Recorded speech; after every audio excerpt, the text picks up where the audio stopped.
kita diinsafkan, ya kan? Diinsafkan. Biasanya orang kalau lupa diri, mesti ada orang yang menginsafkan. Ada bahasa Jawa bilang begini, iling, iling.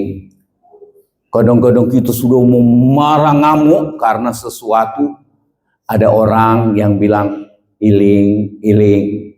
Tapi kalau tidak ada orang, tapi kita bersyukur Roh Kudus, Tuhan janjikan Roh Kudus yang kita izinkan ada di dalam kita, Dia yang mengingatkan, menginsafkan kita.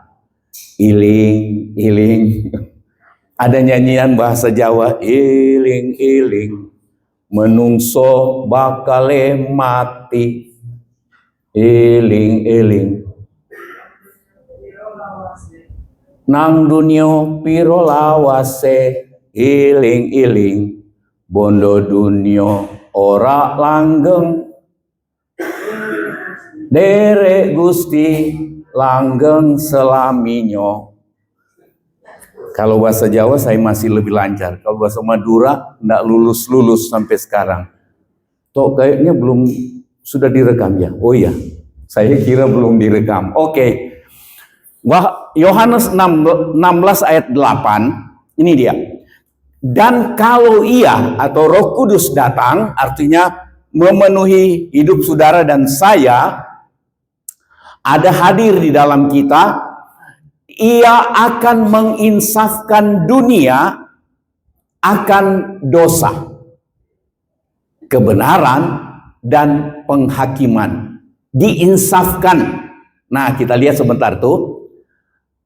Akan dosa karena mereka tetap tidak percaya kepadaku. Kita lihat ada 3 hal sebenarnya, tetapi yang kita mau lihat pagi ini mengenai Roh Kudus yang akan menginsafkan kita dunia akan dosa. Ada kebenaran dan penghakiman. Kita lihat lain kali itu. Nanti mungkin disinggung-singgung sedikit. Tetapi kita mau lihat nih, Roh Kudus menginsafkan dunia, menginsafkan manusia. Dan secara khusus buat kita yang sudah percaya kepada Tuhan Yesus, kita juga diinsafkan. Ada waktunya Roh Kudus menginsafkan kita ketika kita mulai serong, mulai keluar dari kehendak Tuhan. Kalau hati masih terbuka, karena orang yang diperingatkan, tetapi kita tetap mengeraskan hati, maka lama-kelamaan kita tidak peka lagi tangkap peringatan. Peringatan dari Roh Kudus untuk menginsafkan kita. Jadi kebal. Itu sebabnya orang seringkali kalau sudah kebal, mau apapun yang disampaikan tidak mempan lagi. Nah, kita tidak mau sampai jadi keras hati seperti itu. Di ayat ini katakan, Ia akan menginsafkan dunia akan dosa, kebenaran, dan penghakiman. Akan dosa karena mereka tetap tidak percaya kepadaku. Dosa bagi dunia adalah ketika tidak mau percaya kepada Tuhan Yesus. Dosa bagi dunia, bagi manusia, ketika tidak mau percaya. Nah, kita tidak terlalu mengarah ke sana, tetapi tetap di penilaian Tuhan itu dosa kalau orang tidak mau percaya kepada Tuhan Yesus, karena mereka tetap tidak percaya kepadaku.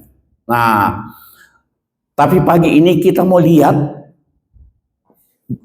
Roh Kudus yang menginsafkan kita sebagai umat Tuhan. Agak khusus sedikit ini. Nah,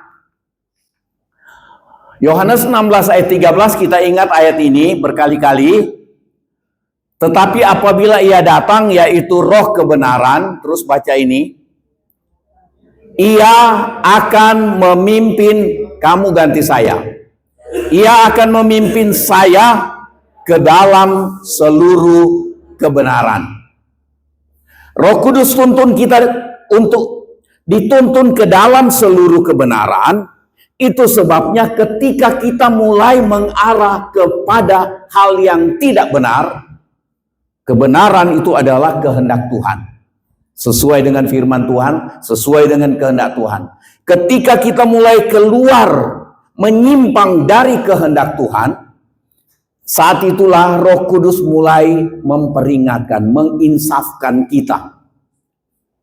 Jadi kita tetap kubuka hati untuk Roh-Mu Tuhan. Selalu begitu, buka hati. Sesakit-sakitnya hati, buka. Amin.